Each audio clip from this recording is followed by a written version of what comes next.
இப்போ நம்ம வாழைக்காய் வறுவல் செய்கிறதுக்கு மீன் மாதிரி வாழைக்காய் வறுவல் செய்கிறதுக்கு முதல்ல கருவேப்பிலை போட்டோம்.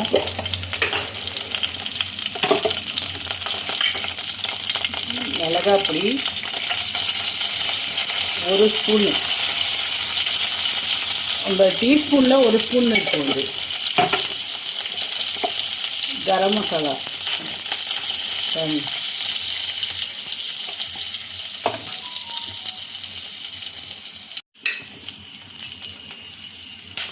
மஞ்சள்தூள் 1/4 ஸ்பூன் போட்டுருக்கேன். இப்போ வாழைக்காய் ரவுண்ட் ரவுண்டாக இங்கே பாருங்கள் அரிஞ்சு வச்சுருக்கேன். ரவுண்டாக அரிஞ்சு வச்சுருக்கேங்க பாருங்கள்.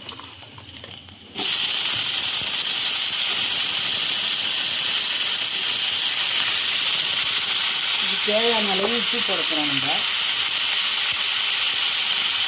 உப்பு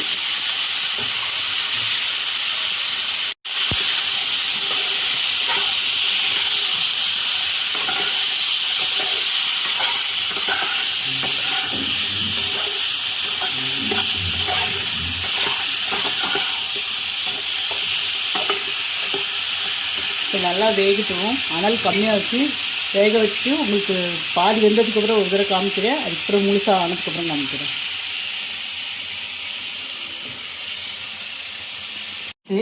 தால் கிச்சடி பண்ண போகிறோம். நார்த் சைடு சாப்பாடு. நம்ம தமிழ்நாட்டில் வந்து பருப்பு சாதம்னு சொல்லுவாங்க. வெறும் பிளேன் பருப்பு சாதம். இதில் காய்கறிலாம் போட பொருள் பாருங்கள். முதல்ல அரிசி ஒரு அளவுக்கு 3/4 அளவுக்கு பருப்பு, அதுக்கப்புறம் பிரிஞ்சி இலை, ஜீரகம், மிளகாய், வெங்காயம், கருவேப்பிலை, தக்காளி, இந்த சாமான்லாம் இருக்குது. இதெல்லாம் போட்டு நம்ம சேர்ப்போம். இப்போ ஸ்டார்ட் பண்ண போகிறோம். பாருங்கள்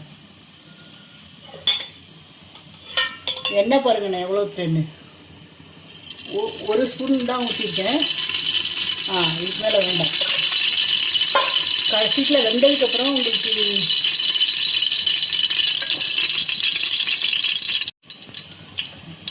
இப்போ ஜீரகம்லாம் போடுறோம். நம்ம ஜீரகம், பிரிஞ்சி இலை, மிளகாய்.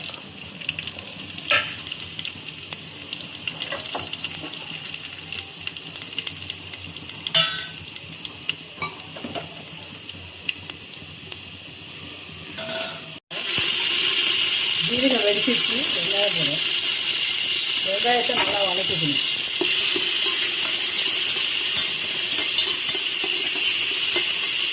வதக்கிட்டு பாருங்கள். வெங்காயம்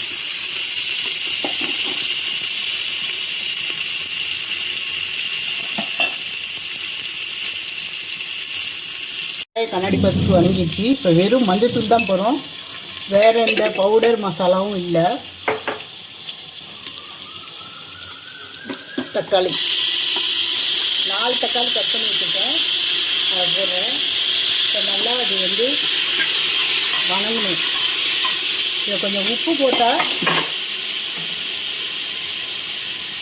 சீக்கிரமாக உப்பு போட்டால் வணங்கிடும். அதனால் உப்பு போட்டிருக்கோம். போட்டுட்டு இந்த மிளகையும் போடுறோம். நம்ம கொஞ்சோண்டு பெருங்காயம் போடலாம்.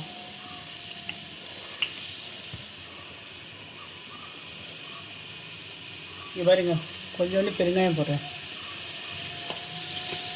இப்போ அதை வணங்கிறதுக்கு நல்லா நம்ம வந்து மூடி வைக்கலாம்.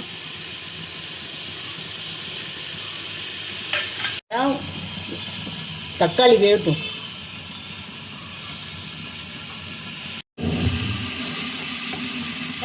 ஒரு 2 நிமிஷம் கிளறிட்டேன். பாருங்கள் பாதி வந்துருக்கு. இன்னும் வேகணும். மூடி வைக்கிறேன். நான் வந்துடுச்சு பாருங்கள். பாருங்கள் நல்லா ஆயிடுச்சு.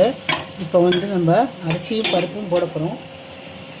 1 அளவுக்கு அரிசி, 3/4 அளவுக்கு பருப்பு, 2 ஒன்றா கலந்து போடுறேன். நான்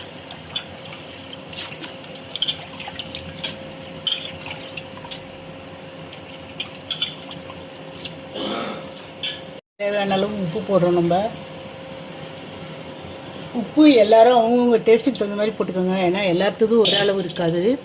அதனால் நான் வந்து உப்பு உங்களுக்கு அளவு சொல்லலை. இங்கே பாருங்க, இதில் தண்ணி ஊற்ற போகிறோம். 1க்கு 3 மடங்கு தண்ணி. 1 அளவுக்கு அரிசினா 3 மடங்கு தண்ணி ஊற்றணும். அதெல்லாம் போட்டாச்சு. இப்போ நம்ம அதை வந்து மூடி வச்சு வேக வைக்க போகிறோம். 5 விசில். வாழைக்காவை நம்ம அனல் கம்மியாக வச்சு செஞ்சுருக்கோம் பாருங்கள்.